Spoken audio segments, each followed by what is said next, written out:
With the All-Star game about a month away, Patrick and I are going to be picking our Eastern Conference All-Stars. Maybe a little early, but we're doing it. We're also going to go over that Knicks-Raptors trade and wrap up with worst take, best take. All right, Patrick, Happy New Year, man. Happy New Year. Happy trade season, apparently. Yeah. I can't believe we got a trade. I know. So on our last episode, we did New Year's resolutions for all the teams, and my New Year's resolution for the Raptors was to trade OG Anunoby, and they did the next day. So shout out to the Raptors for listening to me. Thank you for being a fan and supporting this podcast, Masai Ujiri. What did you think of the trade? I loved it for the Knicks. I feel like the general narrative is that the Raptors won this trade, and I think the sneaky thing that I really love about this trade for the Knicks is before this trade, maybe this was part of Knicks PR getting ahead of it, but there was this report that Emmanuel Quickley wants like a max on his next contract, and haven't really seen Quickley get it done in the Knicks' kind of brief playoff appearances. I like Emmanuel Quickley a lot. I don't have a vote, but if I did, I would have voted him Sixth Man of the Year last year. I think for the Knicks, though, you got to remember, Brunson's like your 1A player right now, or 1B with Randall, right? You can't be paying all that money to Brunson, who's coming up for an extension soon, and Quickley, two really undersized guards. So it didn't make any sense for the Knicks to keep Quickley. I'm always been very low on RJ Barrett. He's still a really inefficient player, especially inside the three-point arc, and his kind of role people like designate for him as a slasher, and it's like he's not actually that good at slashing. Yeah, so 42% field goal percentage, 33% from three. Yeah, it's just so Quickley I think is a good player, but for the Knicks long term doesn't make sense for their salary cap spending. And OG Anunoby, I mean, we talked about this on that resolutions pod. This guy's really good. And you saw it in the Knicks, their first game with him, they beat the Timberwolves, who are the number one team in the West. Yeah. No, it was a great game and a game that was really, I watched pretty much the whole thing of, and it just laid out like the groundwork of what this Knicks team could be. And what I love about this Knicks team now is I feel like, especially in the completely healthy version of this team with Mitchell Robinson and everything, it's a team where literally almost every guy in their starting lineup is a guy that when you line up across from them, you're like, fuck, I got to deal with this guy on one side of the ball. Like, guarding Jalen Brunson is no fun at all. Getting guarded by OG Anunoby is no fun at all. Julius Randle, he is not an efficient dude. For all his faults. But, like, it cannot be fun to guard that guy. Oh, no, he's a battering ram. In your chest every single play. Mitchell Robinson is, like, the best hustle big in the league. Like, they are just, like, it is very, like, new age Pat Riley core almost. Like, I think this starting lineup, and then you think about Dante DiVincenzo, Josh Hart, it's super exciting, and I think that there's still a move to be made. Oh yeah, for sure. But I think also like Zach Lowe talked about this on his podcast about the trade, but like when you think about the Tibbs teams, you always think about defense, but when you think about the Tibbs Knicks, it's like, who is the best wing defender they've had this whole era? Is it Josh Hart, who's pretty good? But now you're adding OG Anunoby, and it's like now this team is probably going to take a step up defensively with this trade. And their starting lineup, which has kind of been the weak point of the Knicks this whole kind of Tibbs era, they've always been like the team that's kind of not carried by their bench, but their bench really is kind of what elevates, a starting lineup that doesn't tend to... those Alfred Payton starting lineups a couple of years ago. The Knicks starting lineup makes a lot more sense now, I feel like, with replacing Barrett with OG, and I know Barrett actually, he wasn't starting a lot toward the end of his Knicks tenure, was he? I don't recall. I think he might have not started all the games. But OG Anunoby, I think, is a huge upgrade. I think they are really going to miss Quickley on their bench, without a doubt. Like, absolutely. The Knicks bench will probably take a step back. So if there's not another move to kind of bring in a guard that can help facilitate that second unit, maybe the Knicks don't kind of improve or decline that much in the standings. But overall, for the future of the Knicks going forward, I think this is a slam dunk trade. You also get Precious Achiuwa. To your point, like, yeah, classic Tibbs team is this like dog on defense team. They have the 21st best defensive rating this year. So OG Anunoby will definitely help that a lot. Before we go over to the Raptors side of all of this, do you have any like dream targets for that like guard position for the Knicks?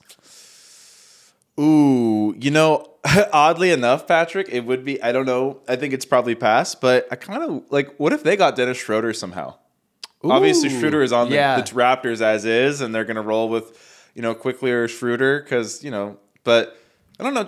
I don't need a superstar point guard, but someone like that just to help, run the offense on the second unit. Like that would have been a nice pickup for the Knicks if they were able to get him in this trade, but clearly they didn't, so that's probably not realistic. Yeah, defensively, I like that. I think there's been a lot of Knicks fans dreaming about like a DeJounte Murray entering that backcourt. Do you have any feelings about that? Don't go that way. It's kind of the same thing with the Trae Young thing. I think we've established at this point DeJounte Murray needs the ball a little bit more.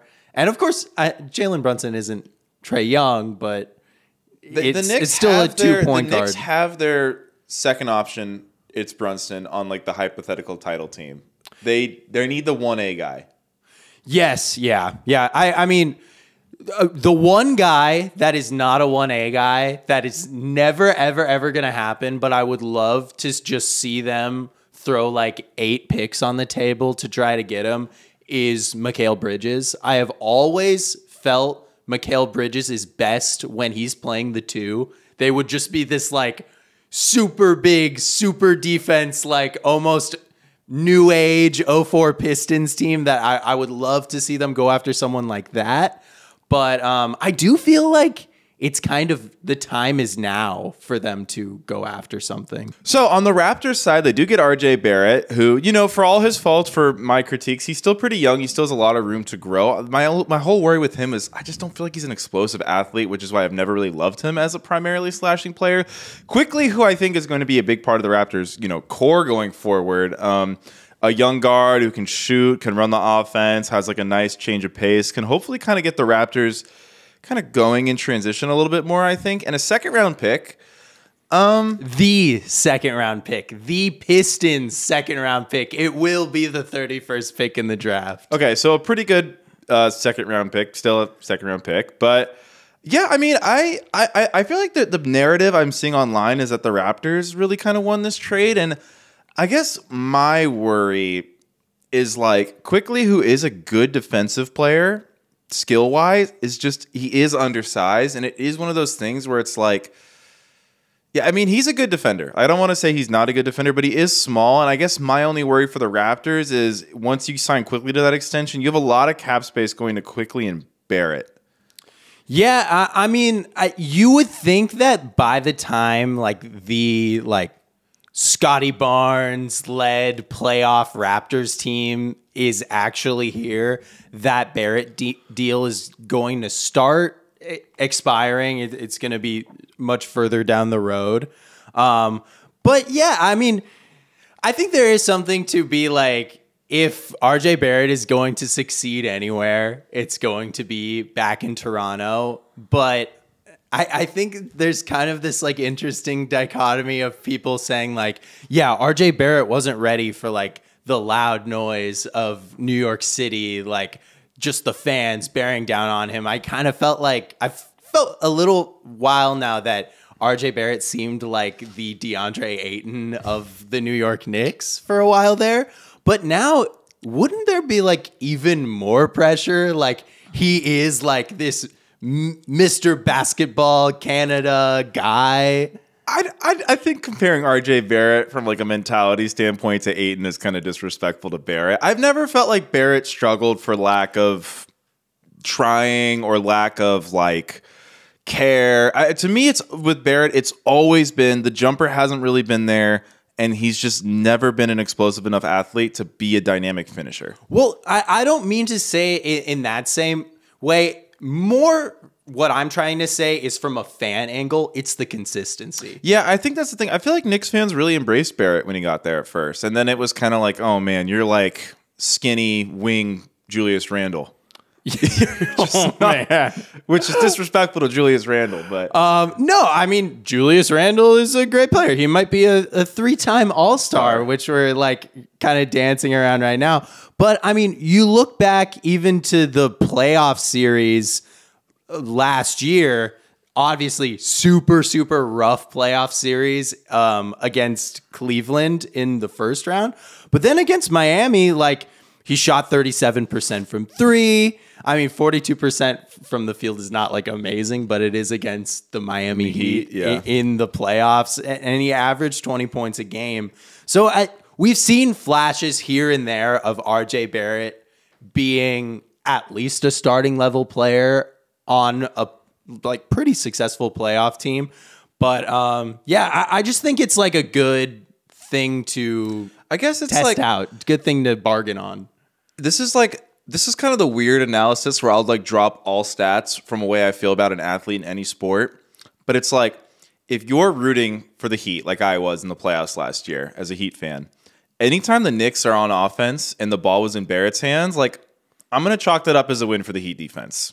Yeah. And I think if you're one of those players, like where the other team's fans are like, sweet, Barrett's got the ball, that's just not where you want to be. Can I just do a little aside? I don't know. I just don't see it with him. No, it's so funny that you bring up that mentality, because I just saw this Twitter like thread about Bill Simmons' takes when the Thunder were playing the Heat in the finals. And it was I think the podcast was pregame of game one, where Bill Simmons had picked the Kevin Durant Thunder to win the series. And he was citing the Boston-Miami series before, because obviously he's a fan of the Celtics. And he was saying like, as exactly what you just said, as a fan, he was hoping for Dwayne Wade to take every shot because Dwayne Wade was just approaching that cliff. And to your credit, I think that's like the best way kind of to like gauge how you feel about somebody. Like if you're rooting against them, are you cool with them shooting? I mean, on the flip side, that whole Thunder series, anytime Westbrook had the ball instead of Durant, I was like, that's a win for the Heat defense. Like, I don't know. All right, let's talk about our Eastern All-Stars. Okay, let's do it. Okay, so there are 12 Eastern All-Stars that are going to be selected this year. Patrick, how many people were on your preliminary list? Ooh, okay. I will have to do a little math right there. I had 16 guys I considered for the 12 spots. So the 12 spots, 15, 16... Oh, that I considered? I had like considered decently. Obviously, my initial list was longer than 16, but the 16 guys I felt like you could talk me into it. Yeah, I had like 15 guys that I think like you can make like a pretty solid case about. And then there was another like 2 or 3 that I think I put on my long list, and then the more I looked into it, it just seemed kind of wrong to make them an all-star. So I guess, do you want to start with the guys that just missed the cut? Sure. All right. So first person I had that just missed the cut was Scotty Barnes. Scotty Barnes is having an all-star level season. It's just that I felt like the 12 guys ahead of him have been a little bit better. So Scotty Barnes averaging 21, 9.4 rebounds, 5.8 assists, really solid. His three-point percentage is at 39%, and that's actually been stable throughout the season. He hasn't had these like hot streaks followed by like subpar. It's been a pretty consistent 3-point shot all year, which surprised me given, free throw percentage is below 80, but I think the 3-point shot might be here to stay just because it hasn't been the result of a crazy hot streak at any point. It seems like another thing I like about Barnes, he's playing every single night. Really good at the rim. He has a crazy high shooting percentage at the rim. 89th and 94th percentile in offensive and defensive rebounding for his position. Man, why did he not make the cut for me? I'm just going through everything I wrote down. I love Scotty Barnes. But I just felt like it's not really there for him compared to the 12 guys I did make statistically. And I think one thing, as we talk about the trade, I think projecting forward, it's going to be a little bit harder for him without OG around. Yeah, and I mean, just in general, it's hard for front court East guys. Yeah. Because there's 3 dudes that just like are locked in, no doubt, like they're going to be there for the next, I don't know, 5 to 10 years. So then everyone in the front court of the East is like jockeying around for these like 3 to 5 more positions, and that's where Scotty Barnes is hurting. The other thing that's really hard for the East forwards too, and we're going to get into this, is there's like 6 guards who basically had to make the team this year, and the bench doesn't have position slots. So that means that's 4 just taken up right away by these guards. Yeah. And also, like, you look at the Raptors, just their success this year, 7 games under 500. I think this is a really big like pivot point. They won last night, but we'll see how they do moving forward. But like once you start getting into that like 10 games under 500 range, you're gonna have to be putting up like god-like numbers to get on my all-star team. Like they have a. I really wanted to put Scotty on the team, but of the guys I had, it just didn't really feel fair. Yeah, no, I'm right there with you. I mean, I got stock in him. But another player that I had that just missed the cut was Jaylen Brown. Yep, same. It felt like at the end of the day, I'll throw out a couple more names that I was looking at, like Jaylen Brown, Paolo Banchero, and then the probably best guy that missed my list was Julius Randle. Ooh, the best player that just missed the game for me was Bam Adebayo. Okay, you didn't put Bam in. Let's talk about Jaylen real quick. Yeah, Jaylen Brown. So he's averaging 23, 5.1 rebounds, 3.7 assists on 49, 36, 73 shooting splits. Patrick, I think what was tough about the All-Star game this year for the East was like, how do you tackle the Celtics? Because you could argue the Celtics have like 5 All-Stars. Mm-hmm. Not really. Drew Holiday's averaging like 13 points. Derek White was the one that I would kind of wanted to give it to more than Brown. My issue with Jaylen Brown is like he has a 29% usage rate. He's in an amazing environment. Kind of feels like the efficiency should be higher for the highest paid player in the league. He's 36th percentile in assist to usage rate. Like he's just never been a good playmaker. I've literally seen him shoot the Celtics out of 2 of their losses in games they easily could have won. Like I kind of feel like Jaylen Brown, like, because I know advanced stats have never liked Jaylen Brown. Like, am I crazy, Patrick? If you replace Jaylen Brown with Scotty Barnes, like, I think it could be really ugly for Brown in Toronto. Like, we've just never seen Jaylen Brown in a bad team environment, and I know that's not the exercise here, but I really think like he's somebody who's actually underperformed given his team circumstance.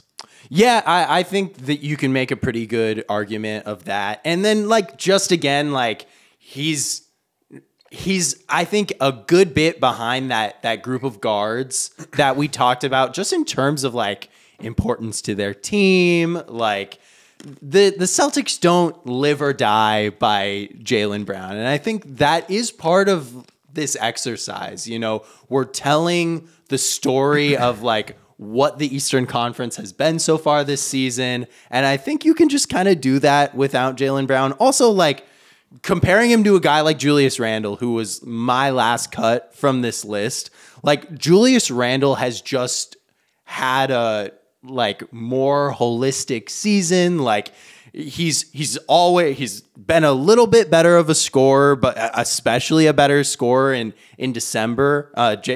Julius Randle dominated the Timberwolves last night. Yes, he dominated the Timberwolves yesterday, but also just all of December, averaging 27 points a game, almost 9 rebounds, and almost 4 assists. He averaged 5 assists in November, but like, that's just, I think, affecting the game in a much more real way than Jaylen Brown has. Yeah, well, so it's kind of interesting. So Julius Randle was my last one in. Sounds like he was your first one out.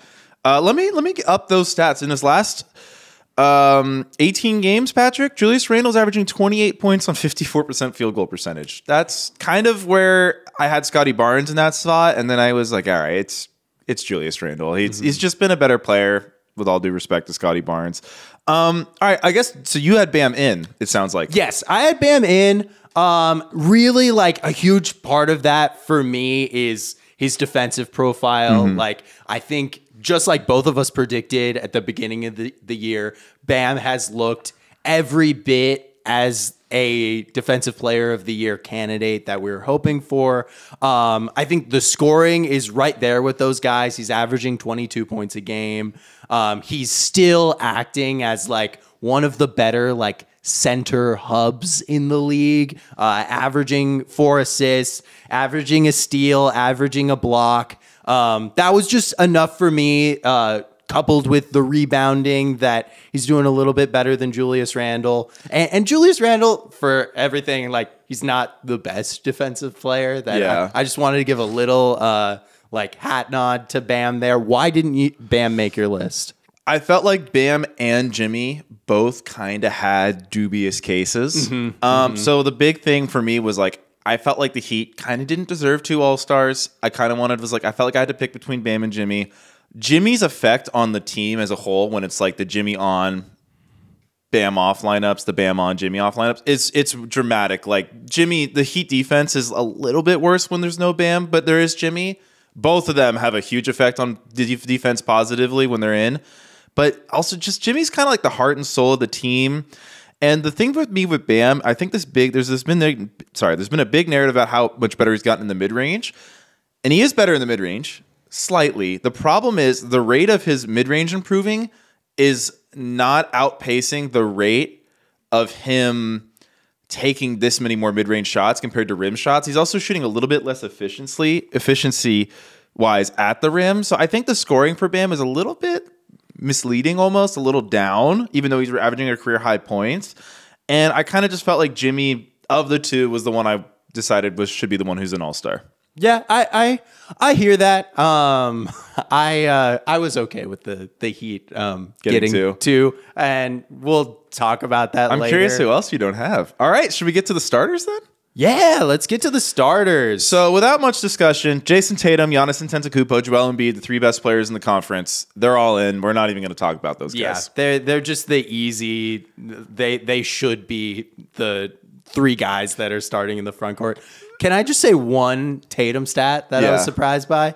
He's averaging 1.23 points per possession on post-ups this year. Like, he's always been a decent post-up player, like good post-up player. I really think like this is Jayson Tatum's year. Like I think so much of him right now. I wonder, like, sometimes I do wonder, man, with the Celtics, because I feel like there's been this whole thing like don't break up the Jays, but like, is there a world where maybe Jayson Tatum's even better playing without Jaylen Brown? Well, I mean, I don't think it's about Jaylen Brown, but like when the Derek White acquisition became what it is, and the way that the NBA has like transformed over the last couple years, I think that there might be a point where it just makes more sense for the Celtics to get bigger. And I don't think that's definitely not during the season, but I think that may end up playing into Jaylen Brown's future as a Celtic. I don't know how you feel about that. I feel like they're sticking with him, especially with that contract. But anyway, the big thing with the East are the guard slots. There are 6 guards for 2 starting spots, and obviously, therefore, all going to make the bench. We have Tyrese Halliburton, Donovan Mitchell, Trae Young, Tyrese Maxey, Jalen Brunson, and Damian Lillard. 6 amazing guards who can only occupy 2 spots.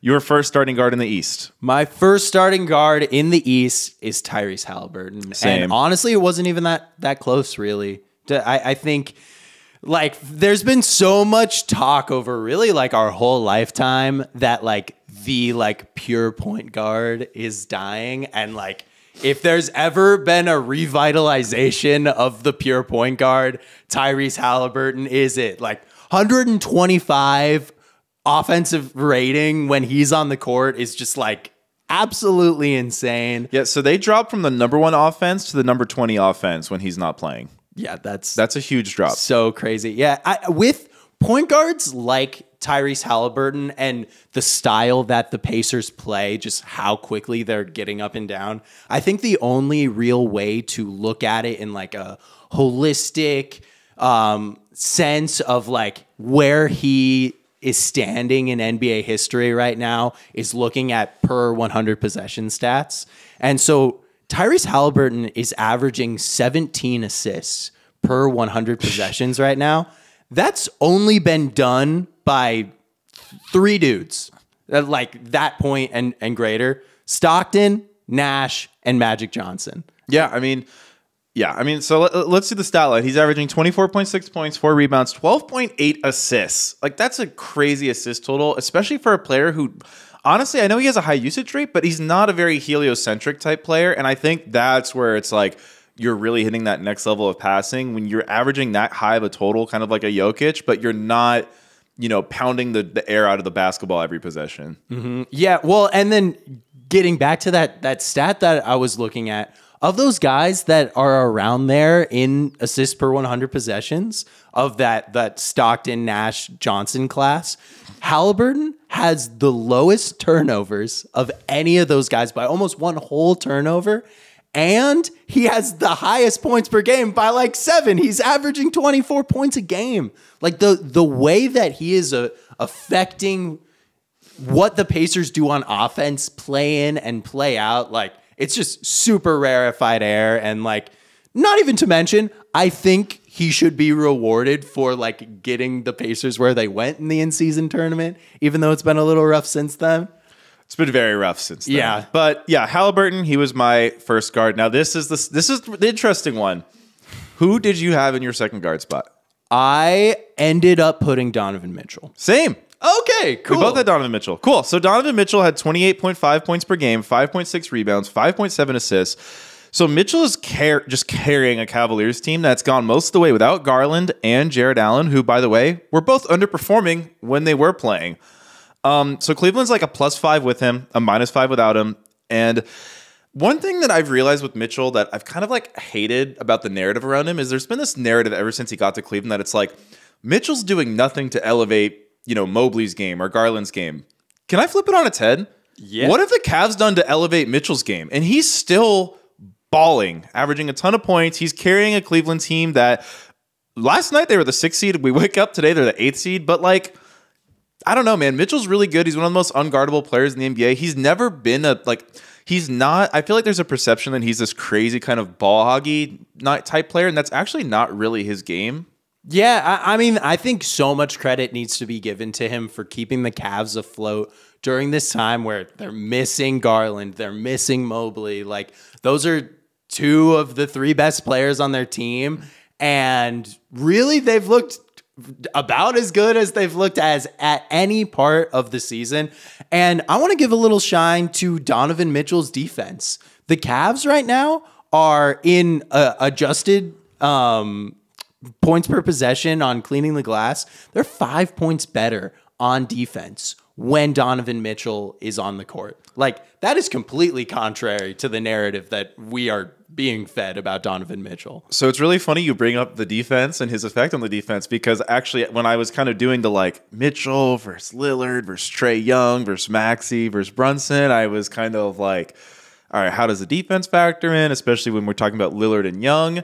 And I kind of looked at like what's the point of attack defense? Obviously defense stats aren't perfect. This is not a perfect metric, but like we'll get to Trae Young later, but like when Trae Young's on the court, the Hawks allow like the most rim attempts in the NBA by a mile because like the point of attack defense is really bad. The Cavs actually allow a lot less when Mitchell's on the court, which is like, again, not an end-all be-all number, but it is a little like, okay, like he's preventing guards from just blowing past him. Yeah, I mean, this is like the first time, other than his rookie year, this is the first time that he's had any stats that would indicate him being a positive on the defensive end. And I mean, like every stat indicates that he is like a huge positive on the offensive end. So the one thing that like made me a little hesitant to put Donovan Mitchell over the other guys was just his games played. I think going forward, if he misses any chunk of time before the All-Star game, then I might have to push him down below the other guys. But as it stands right now, I think there's a pretty clear Donovan Mitchell case. Yeah, we both had Mitchell. I guess. Can I ask you one thing? Yeah. Did Donovan Mitchell being more of a 2-guard like inform your decision at all? Oh, it actually did it. Okay. It's something that I thought about. I'm like, if this was an actual team, I would want Donovan Mitchell next to Tyrese Halliburton more than any of these other point guards. I thought about it, but I don't know. Who would you, of the guards, have? Obviously, it doesn't matter. They're all going to be on our bench. Who would you have second among those 4 other guards? I'll tell you, there was a time yesterday when I was doing this where I put Lillard there. There was a time where I put Trae Young there. Trae Young's stats are like just so gaudy right now. But the only guy that I was super considering was Lillard. Okay, interesting. Yeah, for me, it was between Lillard and Maxey. Okay, yeah, and I see that with Maxey too. All right, let's get to the bench. All right. I guess first up, Tyrese Maxey. Tyrese Maxey, I got him there too. I mean, he's just been a net rating god this year. So he's averaging 26.1 points, 3.8 rebounds, 6.5 assists. Maxey's been an efficient player. The no Embiid lineups are still really good offensively and defensively when Maxey's on the court. Great sign for Maxey. I mean, I don't really know what there's much to talk about. The guy's one of the best scorers in the NBA. He's dynamic. He's kind of helped Philadelphia right the ship in the Harden fiasco. And yeah, super efficient player. Too. Like he's shooting 38% from three, 45% from the field when he's like this super tiny guard, which is pretty impressive. But yeah, I mean, I just think he was my. At the end of, he was my next guy after Lillard as far as guards went. And the only reason, or do you have anything else to say about Maxey? Maxey's good at basketball. Maxey's really good at basketball. Yeah, I mean, like I don't know how else to say it. He's been an elite guard. And the Sixers deserve 2 All-Stars. Yeah, I think with the team that they've had. Next guy up, I guess we've talked about him a lot. Damian Lillard. I mean, his stats are right there with everybody else. Yeah, so he's averaging 25.9 points, 4.4 rebounds, 6.8 assists. One thing I think, because for me it was really tough between Maxey and Lillard. Like Maxey and Brunson were kind of neck and neck for me for a while, but the more I dug, the more I was like, I think Maxey might be the better player right now. As much as people wouldn't want to think that because Brunson's kind of in the 1A role on his team, but like Lillard's just like a solid 4% true shooting ahead of Maxey and Brunson. He's great at drawing fouls. Like, I feel like the 3-point shot's only going to tick up by the time we get to the All-Star game. And like, I think with Lillard, it's like he's scaled his game down to fit around Giannis. Like, and it's, yeah, I don't know. My tiebreaker with Lillard between Maxey and Brunson was like, in this exercise, you're kind of, especially with guys whose statistical profiles are so similar, you're looking for any like thing you can actually hold on to. And it was the clutch time stuff. Like he has been so like plus 62 in 66 minutes in the clutch this season, raw plus minus. Like if Damian Lillard wasn't that guy this year, we would be talking about the Bucks in a completely different way because the Bucks wouldn't be battling it out for the best record in the NBA, which that's where they are right now. And I think that's worth something. Yeah, no, I had Lillard a little bit ahead of Maxey as well. I feel like he's just a better player right now. Like I don't really know how else to say it. Like I'd rather have Damian Lillard. Right? It's like he's Damian Lillard in his prime. He's Damian Lillard. But I think like the one thing that did make me kind of consider Maxey over him for a second is like the Bucks Dame on Giannis off lineups are like not as good as the Philly Maxey on Embiid off lineups, which I thought just kind of tucking that away. Yeah, good thing to because I think that's the big thing with Lillard and Young, who we're going to talk about, is like their defense has been like a big point of discussion this season, especially earlier in the year. Like Lillard's defense was a big point of discussion. Yeah, I mean, I will say that I think the personnel that Maxey is playing with is like clearly superior to Trae Young and Damian Lillard, who they kind of are playing around. I mean, Dame has okay guys, but like with Giannis off, it's not a perfect fit. But yeah, definitely a nice stat to put in your pocket. Just tucking it away. All right, Jalen Brunson.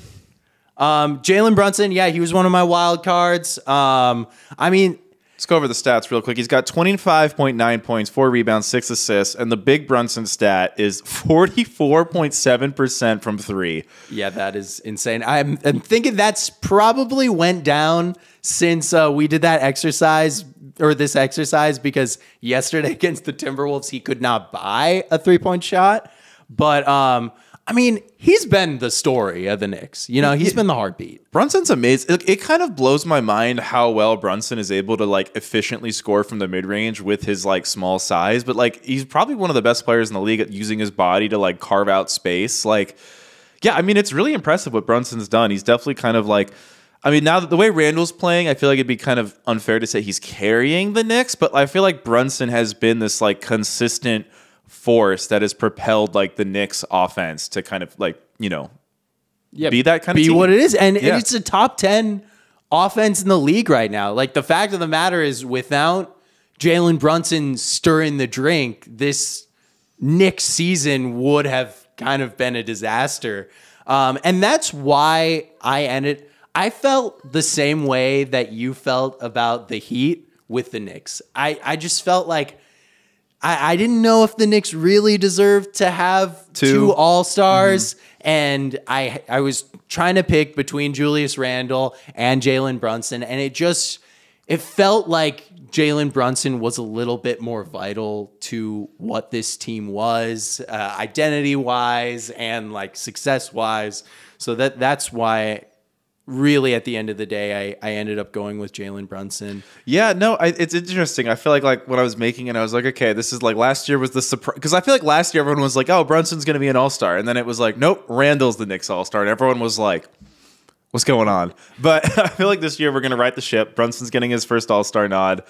All right, the last guard that we considered was Trae Young. He's averaging 28.3, 3 rebounds, and 11.3 assists. So numbers-wise, you're probably like, how is he not the guy we talked about? Maybe not in the Mitchell spot, but at least the first guy we talked about, even though these guys were all technically tied.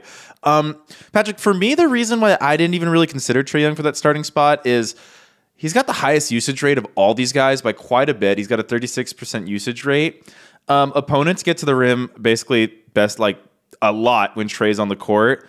He's just not a good defender. And like his brand of heliocentric basketball is like maybe my least favorite of any of these like Harden, Luka type guys.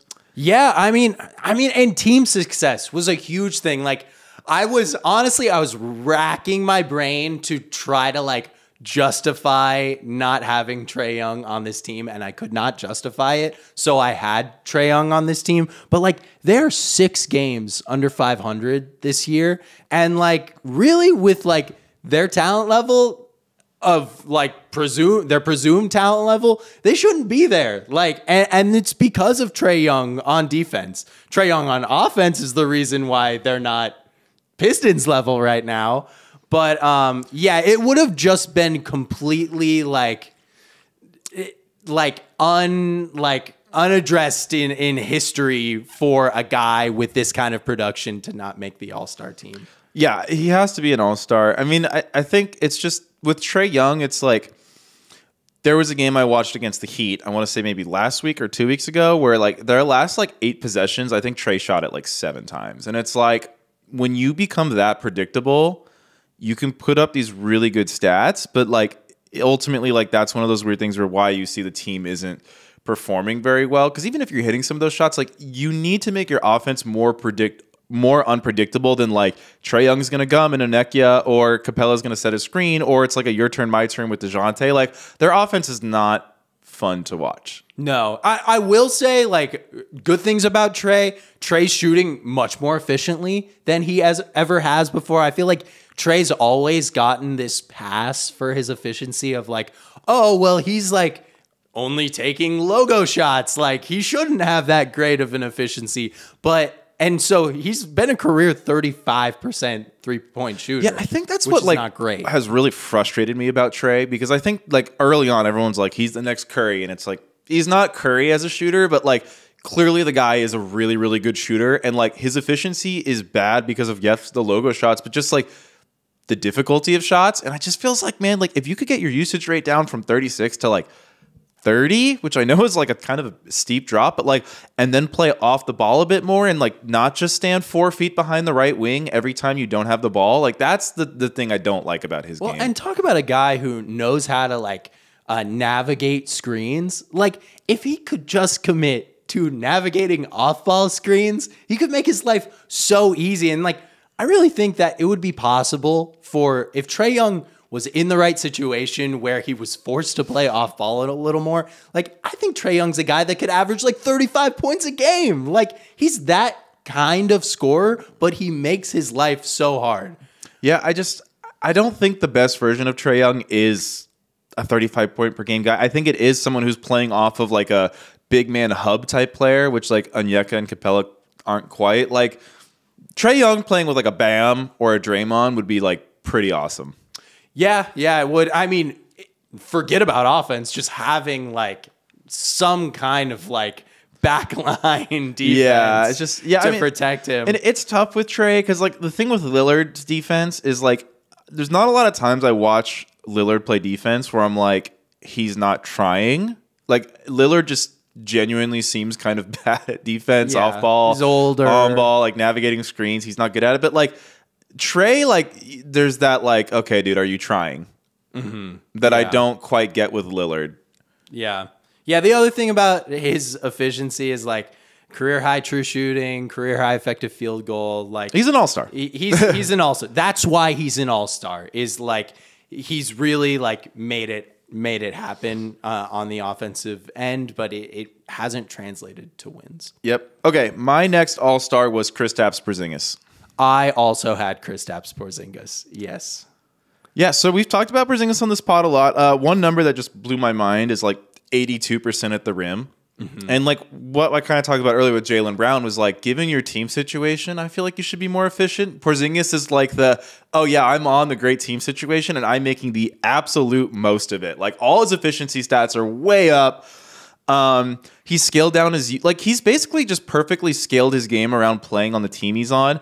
He takes a great team to like an all-time level team from an advanced stats standpoint, like 20 points per game, 7.2 rebounds, 1.7 assists. I think of all the guys on the All-Star team, his stat line is the worst, but like this is the guy where I'm like, I'm not going to punish you for playing on a great team because you've only made this great team like hit crazy marks. Yeah, I mean, so defenses are shooting 44% when on shots guarded by Kristaps Porzingis right now. Overall, only 12% worse on shots 6 feet and under when Kristaps is guarding them. Like really just the elite of the elite in rim protectors. And we're going to do the West All-Stars next episode, so make sure not to miss that. But I'm kind of like projecting forward. I'm pretty sure Rudy's has put himself in the conversation for an all-star appearance in the West. I'm not exactly sure, but pretty sure.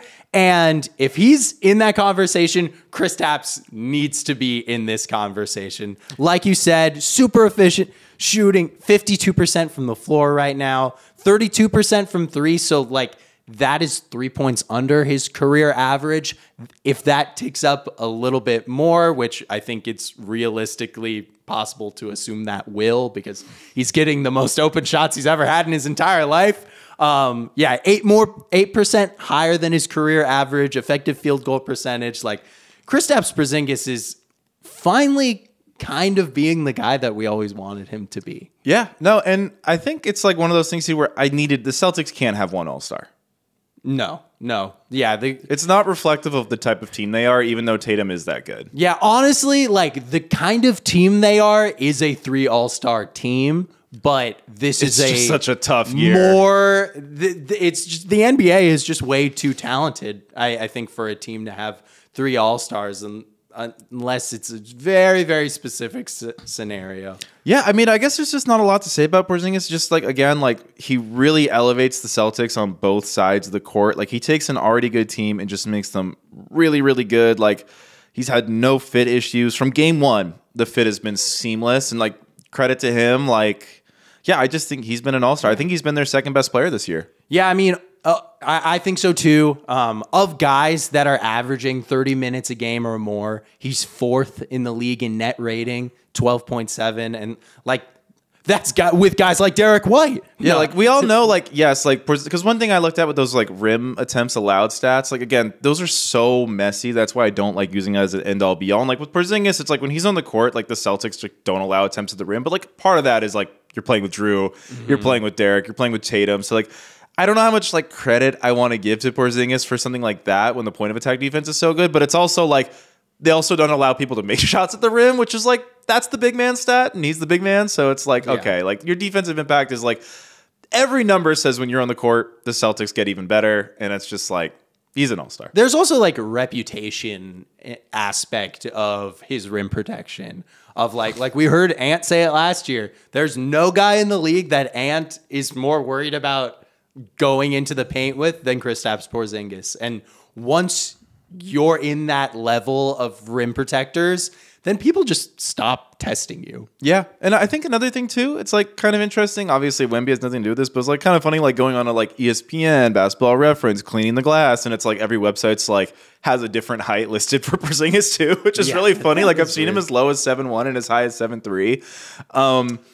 The last thing that I wanted to say about Porzingis, and the reason I looked up that Tatum post-up stat, is because there was a lot of talk earlier, or like Mavs era earlier in Kristaps' career that he couldn't punish switches. He has a points per possession of 1.48 on post-ups this year. Like, that is just automatic, and that is exactly what the Celtics are asking for from him. So definitely all-star worthy from Tingus Bingus. Yeah. All right. So my next guy was Jimmy Butler. My next guy was Jimmy Butler / Bam Adebayo. I have both of those guys. We already talked about Bam. Let's talk about Jimmy. Yeah, so Jimmy's averaging 21 points, 5 rebounds, 4.5 assists. So he doesn't jump off the page stat-wise, right? It's pretty much a similar. It's actually a worse counting stats than Scotty Barnes. But, man, when Jimmy plays, the Heat are really good. They're +6, 119 offensive rating, 113 defensive rating. There's a lot of concerning numbers with Jimmy scoring, and this is kind of where I was like, I feel like Bam is kind of like a little dubious with the efficiency. Jimmy too. So Jimmy's at his lowest 2-point percentage since 2016. Despite that, this is the highest number of his shots that have been assisted on, and it's his lowest rim attempt rate. So something to put away as we get to the playoffs. There are kind of signs of Jimmy aging from an individual standpoint. His impact on the team is noticeable as ever. The thing with Jimmy, he still gets fouled a lot. And he's shooting 88% from the free throw line. Like, those are the things that is why Jimmy Butler will like have like the same stat line as like a DeMar DeRozan, but have like a way higher PER. It's like he's just doing the little things just so well. Yeah, it's tough for me. Like, right, like I felt like him and Bam, because it's like, how am I going to take Scotty Barnes off with the same stat line and put Jimmy and Bam or Bam on? But for me, it's one of those things where I'm going to be a little biased, a little retroactive. Like, Jimmy Butler's been the best player in the Eastern Conference playoffs 3 out of the last 4 seasons. Thank you. Thank you. There's a certain point where we need to take the stats and throw them away and make it make sense for their careers. Like, last year, Jimmy Butler did this whole thing. Like, I know not everyone's like a Heat fan, but like they were like, how do you feel about not making the All-Star team? And he's like, I love it. I get to go on vacation. Like, Bam can go to Salt Lake City. And it's like, you know what, Jimmy? You're one of the best players in the NBA. You can't go on vacation during the All-Star weekend. We need you in the All-Star game. Like, you probably are going to play 10 minutes, but...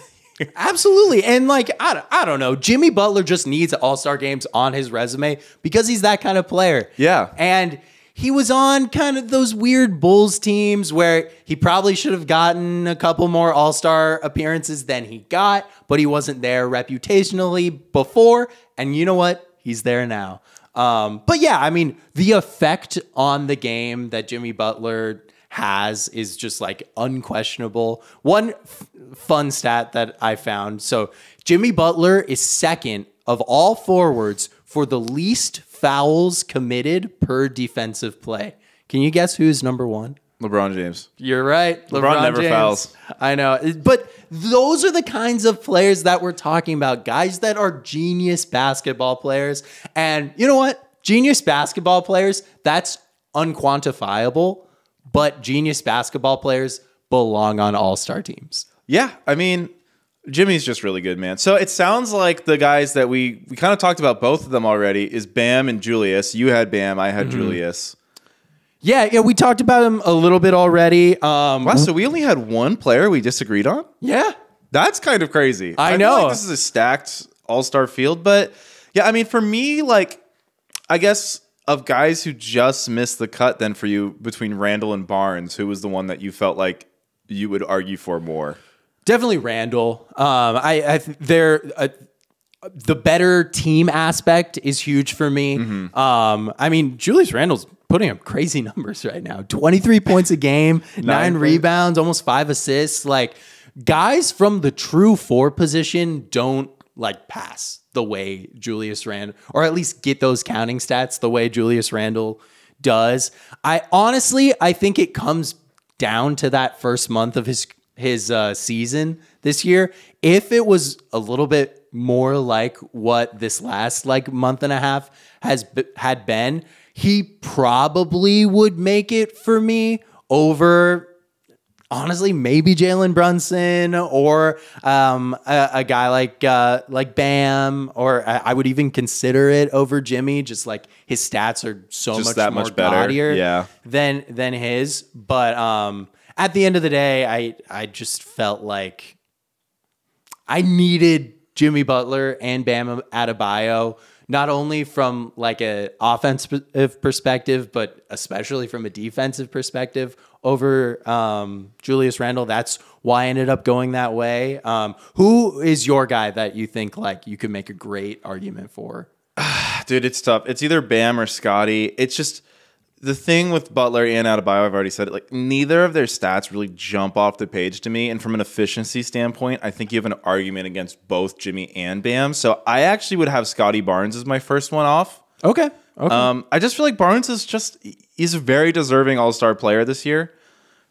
He's just so good around the rim in all assets of like scoring, rebounding, like the 3-point shot's really been there this season. Like I really wanted to put him in over Randall, but Randall's just been so good for quite a stretch now. And again, the All-Star game is in a little bit over a month, so we are projecting forward like 3 weeks. And I do think that OG trade is only going to make Randall's life easier. And I think taking OG away from Scotty is going to make his life harder. So I think we're going to kind of see Julius keep ascending, whereas Barnes maybe just kind of, maybe takes like a little bit. Yeah, I don't think he's going to have a huge efficiency drop, but I think it's going to like trickle down. Yeah, I think it'll be a little tough for Scotty because he's really been like the guy with the ball in his hands this year. Like Dennis Schroeder the great thing about Dennis Schroeder is he's comfortable playing off ball. Like, he learned how to play off ball next to LeBron, next to Chris Paul, like all these like super ball dominant, like basketball geniuses. Yeah. It's also one of those things, too, where it's like, Scotty, if you're an all-star, I know you guys just made the trade, but you can't lose to the Pistons, man. You can't. It's a year early. He's so young. Like, I don't feel bad leaving Scotty Barnes off. I do. At all. He's good. I feel bad. Okay. Like, yeah. Those are our all-stars. So to recap, our mutual all-stars, we both had Tyrese Halliburton, Donovan Mitchell, Jayson Tatum, Giannis Antetokounmpo, Joel Embiid, Tyrese Maxey, Jalen Brunson, Damian Lillard, Trae Young, Kristaps Porzingis, Jimmy Butler. You had Bam Adebayo. I had Julius Randle. And those are the Eastern All-Stars that we've picked. Whoop, whoop. I'm so excited. Yeah, I'm excited too. All right. Can I tell you a all-star, just like before we get into the insane part of the podcast, can I segue in with an insane idea?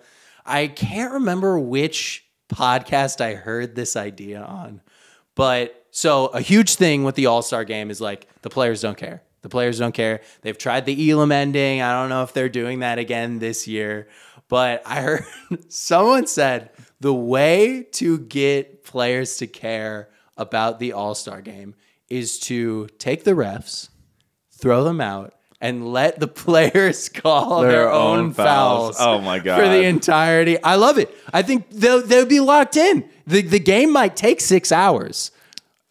Yeah, I think Joel Embiid would single-handedly piss off. Giannis and Embiid on the same front line now that they're teammates is going to just.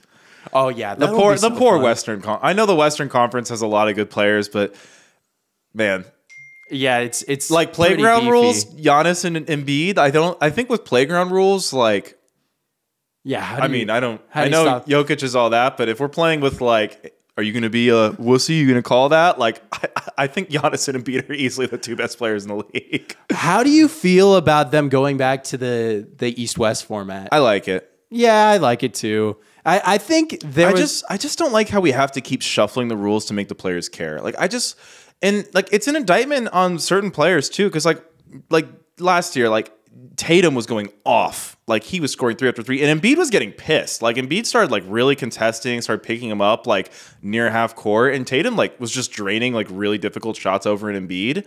But like guys like Embiid, Tatum, Giannis, they really care. Like LeBron was really like looked like he really was like locked in and carrying. It got kind of hurt, so he subbed out quickly. But like, man, two guys who are two of my favorite players, but I cannot stand the way they approach the All-Star game is Luka and Jokic.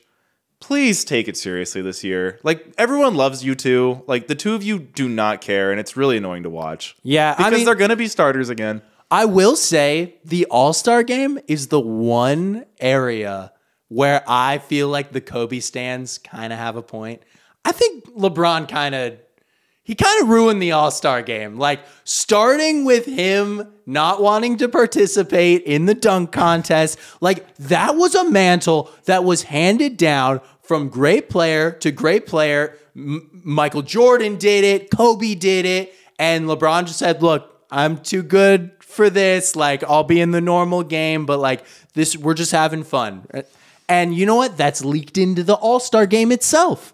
And someone needs to like just put the mallet down and say, like, we're taking this seriously. And I don't know if anyone has the cachet to do that at this point. I don't know. I think the West is in for a bad time because, spoiler alert, Luka Doncic and Jokic are going to make our starter list. Oh, yeah. And, dude, the East has Tyrese Halliburton, Giannis, and Embiid. That's like three guys who are actually going to give a shit in this kind of environment. I kind of feel like can we bet on the East right now? I feel good about the East right now. Good. I bet they'll be the dog too. Or I don't know. It's hard because I think the West. Historically the West. I think the West is going to have a better roster, but when you consider attitude toward the All-Star game, man, I like this East front line. Yeah, I do too. I mean, I'm trying to think of West players. Yeah, I mean, LeBron will probably be the starter. I don't know. We're going to talk about the West on our next podcast, which, by the way, will be on Thursday. We are adjusting our posting schedule. We're going to be posting on Mondays and Thursdays this year instead of Tuesdays and Fridays. With exception to today. All right, you ready for best take, worst take? I'm ready for best take, worst take. Patrick, I scoured the internet for worst takes for like an hour, and I couldn't find one. You know, you gotta do a lot of digging. Positive, yeah. But what is your best take? My best take, this is kind of a off the wall best take, but my best take is going to NBC this week because they just announced they are adding Snoop Dogg as a primetime analyst for the Paris Olympics coverage. I am so pumped to see Snoop Dogg call a Team USA game. Like, I need that. I need that in my life. Did you ever see like the Snoop Dogg, David Attenborough, like where Snoop Dogg is like commenting on the nature yes, I have. films? Yeah. Like, I think that's low-key what we could get, that kind of internet content. Oh, yeah, especially if Team USA underperforms. Absolutely. Yeah, he'll be pissed. Yeah. Snoop Dogg's a hooper. Yeah, no, he gets pissed at his Lakers. All right, my best take goes to Shaq. Okay. Shaq, quote, Michael Jordan ain't never played for the Heat. Bill Russell ain't never played for the Heat. I know Bill Russell is for the social rights stuff, and obviously, like, for me, being a white person, maybe not the most appropriate to talk about, but Michael Jordan did not play for the Heat. Like, Do you want to explain to the audience what this is in reference to? The Miami Heat have hung the jerseys of Michael Jordan and Bill Russell in their arena, and like, why? I know Pat Riley said the whole league should retire Michael Jordan's number, which, like, if the entire league had done that, sure. But they didn't. And you know what? Like, sure. Like, the thing is, like, the Bulls were like the Bulls were like one of the defining rivals for this team during two of our title runs, and the Celtics have been like Heat Celtics has kind of been like the defining rivalry of, I'll say, the whole entire NBA since like 2010. Like, I don't know. I know Bill Russell's from a different era. The Heat didn't even exist back then, but it just seems weird to me. Yeah, I mean, I have mixed feelings about this, but honestly, it's kind of how I feel. The way I feel about it is if Bill Russell played for the Heat, the Celtics would not have retired his number. That's true. Like, that's the way I feel about it. And I think that's like Udonis Haslam's whole point is like if Michael Jordan played for the Heat, the Bulls wouldn't have retired his number. Yeah. Like, those teams hate the Heat, and we hate them. And it's like, where does it stop? Like LeBron's done a lot for like social justice over his career? Like, are we retiring LeBron's number in the Garden? Like, his Celtics fans number would throw a everywhere? conniption if LeBron's number was thrown up there. Yeah, I don't know. I feel a little bit of the same way about like teams having Jordan brand jerseys. Like the Suns had a Jordan brand jersey during the bubble year. That did not sit right with me. I'm like, this guy beat us in the finals, one of the few times we ever made it, and now he's on our freaking jerseys. Yeah, did you see like Utah team store was selling like some sort of like throwback 90s Jazz stuff with a Jordan logo on it? And it's like, dude, no Jazz fan wants to buy that. Yeah. It's I don't know. It's because these companies aren't aiding the NBA in trying to create rivalries. Like if Jordan Brand was really smart, they would make like a bunch of anti-Jordan like merchandise and memorabilia for the Jazz and the Suns and the Knicks, all the teams that Jordan absolutely torched. Yeah. The Pacers. Yeah, no. I don't know. I just like I think my issue with it is like, with all due respect to what Bill Russell's done for the game and off the court, what Michael Jordan's done for the game. But like, if either of those guys played for the Heat, I just know their jerseys wouldn't be in Boston Garden. So like, I don't think their jerseys should be in Miami Heat Stadium. I have more of a problem with the Michael Jordan than the Bill Russell, I will say. But especially because Bill Russell, it kind of makes sense. It's like he was the first guy, you know? Yeah, he's Bill like Russell's done the Jackie so much. Robinson. I mean, Michael Jordan is too. I mean, like, my thing with Bill Russell is like, if every stadium did it, I'm cool with that. But if we're going to be the only team that does it, like, that's where I'm like, okay, this is kind of weird.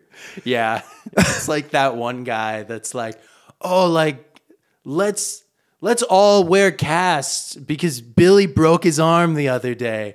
And he's the only one that like wears a sling. Yeah, it's like, I don't know. Yeah, I'm with you. Okay, what's your worst take of the Dude, week? I'm not even kidding. I could not find a worst take, so I tried to think back on you and I's worst takes, but worst take was giving us worst take because me and you, this is the worst take, is giving us worst take because I gave us worst take because a long time ago you said the Lakers were going to fall down the standings. I said the Cavs were going to rise the standings and the Magic were going to fall the standings. You also said the Hawks would rise, so me and you went 3 or 4. The Lakers are 17-17. They're 3-7 in their last 10.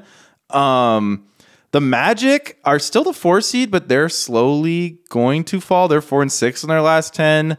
The Cavs they lost last night, but they were actually the 5 seed, looking like they were about to overtake the Magic. So maybe I can't say we're like perfect, but prematurely gave us worst take. So the worst take goes to me for giving us worst take because I literally tried. I scoured everything. I went down Skip's whole timeline, Stephen A's timeline. I went down the timelines of everybody, but no one really had a take that I thought was that bad this week.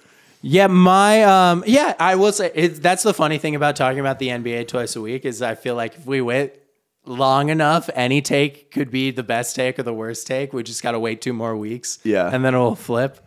My worst take of the week is going to Dwight Howard, who said that the NBA bubble title was the hardest finals hands down, even harder than 2009 versus Kobe Bryant and the Lakers. Like that, this is just like the perfect example of a NBA player that is now out of the league, very Cam Newton-esque, and that is just dying to be contrarian about something. Well, but does his quote mean the finals series versus the Heat, or does he mean the whole like being away from your family and having to be locked in? Because I think there is a lot to the bubble title being the most difficult title. The way I took it was the basketball. I don't think he would mean the basketball. And like think about his personal role on this team. And I mean, not to say it, but Dwight Howard doesn't have family that he's away from. I mean, I guess he has an extended family. But I don't know. I just thought that was a whack take. Yeah, I think I'd have to hear it in context. Yeah. But I mean, it is I honestly don't think either of these should get. I don't know. Max, do you think either of these even deserve to make it onto the worst of the month list? No, I think it's kind of a weak. Week? It's a week. Yeah. Can I just give us worst take?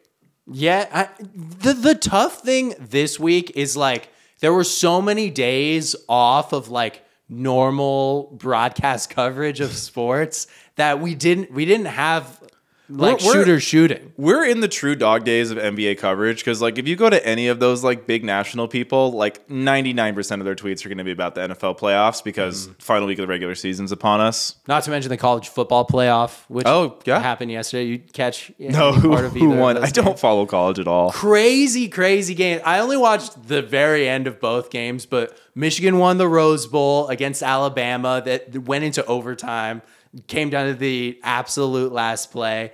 And then Washington beat Texas, which also came down to the last play. Texas had the ball on like their 15-yard line or something, and they couldn't convert. So we're getting the M versus the W team? Yeah, we're so just logos flipped upside down? That's how we're getting the final? Yeah, just like that. But yeah, it could be Harbaugh can finally, he might make it all the way to the mountaintop this time around. Patrick, I want to give one shout out to the end of this podcast to the Phoenix sports teams. The Suns, like you said, 4-game win streak. That Cardinals game. Cardinals took out the Eagles, Eagles, man. Kyler Murray looked amazing in that game, other than the pick. But hey, that was a really fun game to watch. Yeah, no, I mean, the Phoenix sports scene, it's been very up and down since the Diamondbacks lost in the World Series, but looking up for 2024. Yeah. Max, how you feeling about the Timberwolves as we hit the new year? I feel like they're like slowing down a smidge. Yeah, I mean, obviously lost to the Knicks. I don't know. I'm like starting to get a little bit scared. I know somebody said, was it one of you guys were talking to me about how the Thunder are catching up to the Wolves? Yeah, I'm definitely a little bit scared about that situation. Yeah, but game and a half ahead right now. Yeah. Wow, the Thunder are number 2. Yeah, I know, it's crazy. The gap is starting to close for sure, and like the Celtics are not losing an edge. So I'm worried. I'm a little worried. Yeah. Hey, that's how it is, man. That's how it is. It's like you win a couple games, you lose a couple games, you win a couple games. It's tough up top, but you'll get used to it, maybe. I think we might be entering the stretch of the NBA regular season where we're going to see a lot of like weird results. Because I think like in the past, the NBA dog days was like March, April. But I feel like the NBA dog days where it's like there's like a little bit of a malaise is going to be this month. And I think that's kind of a result of the in-season tournament. Yeah. I mean, I think it got a little bit of juice injected to it with the trade. But yeah, we will see what kind of steam we go into the I think this might be a weird month of NBA. I'm predicting a lot of weird results this month. But James, this is actually a huge week of NBA basketball for our podcast. Do you know why? Is it Thunder Timberwolves? Even better. Suns Heat? Suns Heat. January 5th, this Friday. They are that's Friday, right? January 5th. My dad's birthday. Happy birthday, Dad. We'll come up with some kind of... We might need to watch that. Some kind of bet. Yeah, we'll come up with a bet for the Thursday pod when we drop our Western All-Stars. But yeah, something to keep eye on during bowl season. It is the Foul Trouble Bowl. The Foul Trouble Bowl. Is this in Phoenix or Miami? It's in Phoenix. It is in Phoenix. Okay. And then they play again in 2 weeks. But yeah, super exciting. I'm praying. We better go 2-0. We can't lose to these frauds. All right. I think that'll cut the episode here. Have a good one, everyone. We'll see you on Thursday for our Western All-Star teams. Peace.